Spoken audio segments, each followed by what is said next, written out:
ময়মনসিংহ ৭ ত্রিশাল আসনে আনুষ্ঠানিকভাবে নৌকা প্রতীক পেলেন হাফেজ মাওলানা রুহুল আমিন মাদানী। নজরুল কলেজ মাঠে নৌকার কর্মী সমাবেশে হাজার হাজার মানুষের ঢল।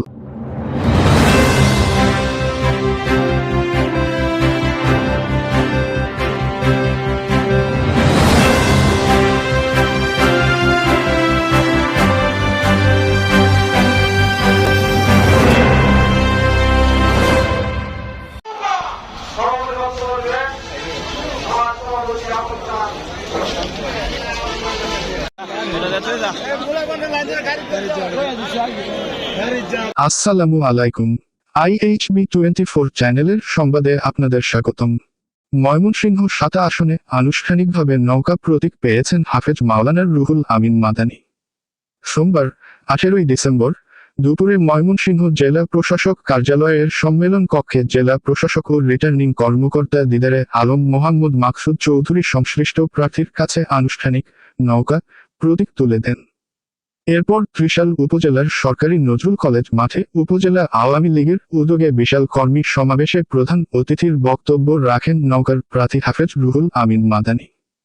উপজেলা আওয়ামী লীগের সভাপতি আবুল কালাম মুহাম্মদ শামসুদ্দিনের সভাপতিত্বে এবং সাধারণ সম্পাদক ইকবাল হোসেনের পরিচালনায় কর্মী সমাবেশে আরও বক্তব্য রাখেন জেলা আওয়ামী লীগের সাংগঠনিক সম্পাদক জিয়াউল হক সবুজ, জেলা পরিষদ সদস্য মীর সালমা, উপজেলা আওয়ামী লীগের সহ সভাপতি এন শোভা মিয়া আকন্দ, Ashraful Islam, upazila vice chairman Humayun Kabir Akanda, Ruma Khanam, Balipara UP chairman Golam Muhammad Badal, Kanihari UP chairman Shahidullah, Sakua UP chairman Abdul Aziz, Trishal UP chairman Zakir Hossain, Rampur UP chairman Apel Mahmud, Mokchedul Amin, Abdul Baten, যুবনেতা হাসান মাহমুদ প্রমুখ।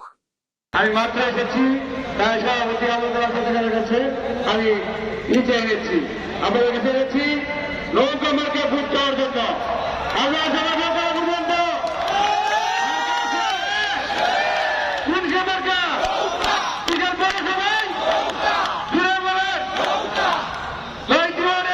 ইনশাল্লাহ দুপুর করে আমরা নির্বাচিত করবো।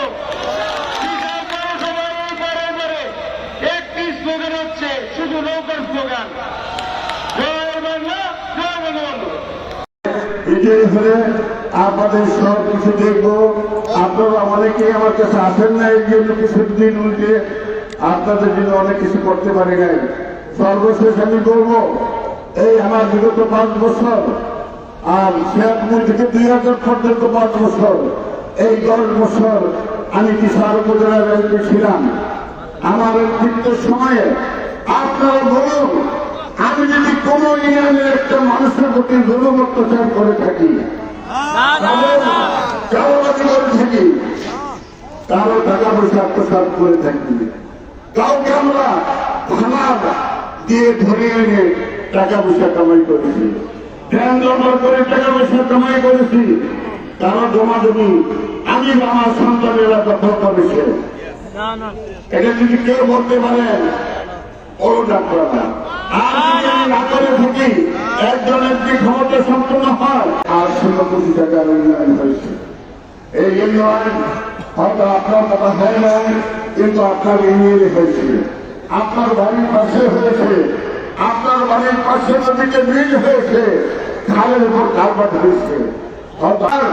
আমার আচরণে যদি কেউ কষ্ট পেয়ে থাকেন আমি আপনাদের কাছে ক্ষমা চেয়ে দিচ্ছি।